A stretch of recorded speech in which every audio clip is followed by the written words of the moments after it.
साल के वक्फे के बाद बर्फ पिघलती हुई नजर आ रही है। याद होगा आपको कि शहबाज शरीफ ने चंद दिन पहले भारत के साथ इख्तिसादी हालात, माइशी हालात मुस्तहकम बनाने के लिए, साथ साथ पड़ोसियों की जैसी सूरत हाल को बेहतर करने के लिए, दोस्ताना ताल्लुकात को बेहतर करने के लिए एक बयान दिया था। ताहम पाकिस्तान की सियासत अपनी जगह, बात भारत सरकार की करते हैं। दफ्तर खारजा के तर्जमान या ज़राया के हवाले से जो इतलात इस वक्त हमारे पास है वो ये है कि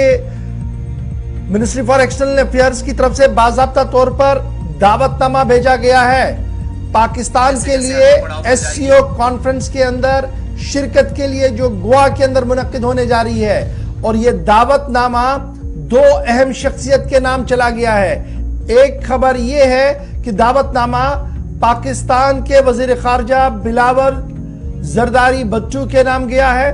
और दूसरा दावतनामा जो है वो पाकिस्तान के जो चीफ जस्टिस हैं उनके नाम चला गया है ताकि वो एससीओ कॉन्फ्रेंस के अंदर शिरकत करें। याद रखिएगा एक बड़ी डेवलपमेंट तकरीबन 12 साल के बाद जो है वो सामने आ रही है, जहां पर भारत और पाकिस्तान के बीच लगातार बयानबाजियां और दीगर चीजों के बीच हालात पुरतनाव बने हुए थे। वहीं पर भारत सरकार की एक और पहल सामने आई है जहां पर ज़राया के मुताबिक हुकूमती सतह पर बाज़ाब्ता तौर पर पाकिस्तान के टॉप जज उमर अता और फॉरेन मिनिस्टर बिलावल बच्चू को शंघाई कोऑपरेशन ऑर्गेनाइजेशन एससीओ के अंदर दावत दी गई है कि वो आए और यहां पर ज्वाइन करें। जो सोर्सेज दिल्ली के अंदर है उन्होंने इस बात की कंफर्मेशन की है कि ये एक बड़ा मूव है और ये बड़ा मूव एक इंटरनेशनल प्रोस्पेक्टिव में देखा गया है, एससीओ के हवाले से देखा गया है, इसलिए ये दावतनामे जो है वो भेजे गए हैं। इधर जब हम पाकिस्तान के पॉइंट ऑफ व्यू से इसको देखेंगे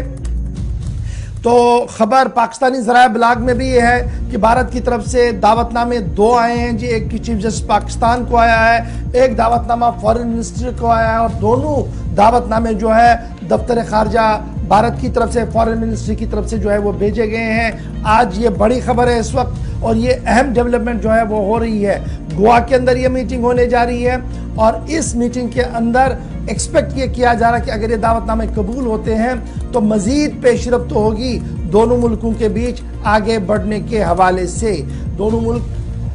न्यूक्लियर मुल्क है और दोनों मुल्कों के बीच तनाव पिछले कई सालों से बना हुआ है और स्पेशली 2019 के बाद जो सिचुएशन बनी हुई है वो सबके सामने है। तो उसको देखते हुए ये बड़ी डेवलपमेंट इस वक्त सामने आ रही है जहां पर दावतनामे भेजे गए हैं और अगर ये दावतनामे कबूल किए गए, एक्सेप्ट किए गए पाकिस्तान की तरफ से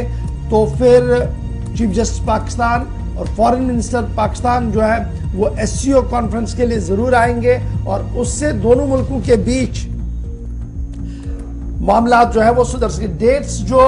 सामने आ रही हैं जी वो 4 और 5 मई के हवाले से भी सामने आ रही है और जरदारी साहब को गोवा आना होगा जी फर्स्ट वीक ऑफ मई में, क्योंकि 4 और 5 तारीख को ये हो रही है। और याद रखिएगा इससे पहले लास्ट टाइम पर हिना रब्बानी खर साहिबा भारत के दौरे पर आई थी, वो सन 2011 था जब एक कॉन्फ्रेंस के सिलसिले में वो आई थी। 12 साल के वक्फे के बाद ये दोबारा फॉरेन मिनिस्टर्स आमने सामने हो सकते हैं। एससीओ के अंदर चाइना है, रशिया है, कजाकिस्तान है, किर्गिस्तान है, तजाकिस्तान है, उज़्बेकिस्तान है और इन सभी लोगों को भी दावतनामे पहले ही दे दिए गए हैं इस कॉन्फ्रेंस के हवाले से। दफ्तर खारजा के जो ज़राया हमें कंफर्म कर रहे हैं वो ये बता रहे हैं कि इंटरनेशनल प्रोस्पेक्टिव और नेशनल प्रोस्पेक्टिव में ये डिसीजंस इस तरीके से लिए जा रहे हैं क्योंकि जब आप एससीओ को इनकाद करते हैं तो उसमें आपने इस तरीके के लोगों को भी बुलाना पड़ता है, चाहे आपकी उनके साथ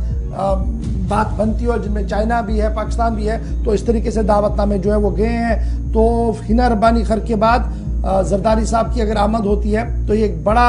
आइस ब्रेकिंग के तौर पर माना जा रहा है। G20 समिट के आगे पीछे के हालात को भी देखना होगा, तो उस बीच अगर ये कॉन्फ्रेंस होती है तो ये बड़ी पेशरफ्त होगी और इस हवाले से बाज़ाब्ता तौर पर दोनों ज़राया ब्लॉक जो है भारत के भी और पाकिस्तान के भी वो इस खबर की तस्दीक कर रहे हैं कि दावतनामे चले गए हैं। लेकिन हमें इंतजार रहेगा दफ्तर खारजा की प्रेस कॉन्फ्रेंस का हफ्तावार ब्रीफिंग परसों होनी है तो उसमें पता लगेगा कि और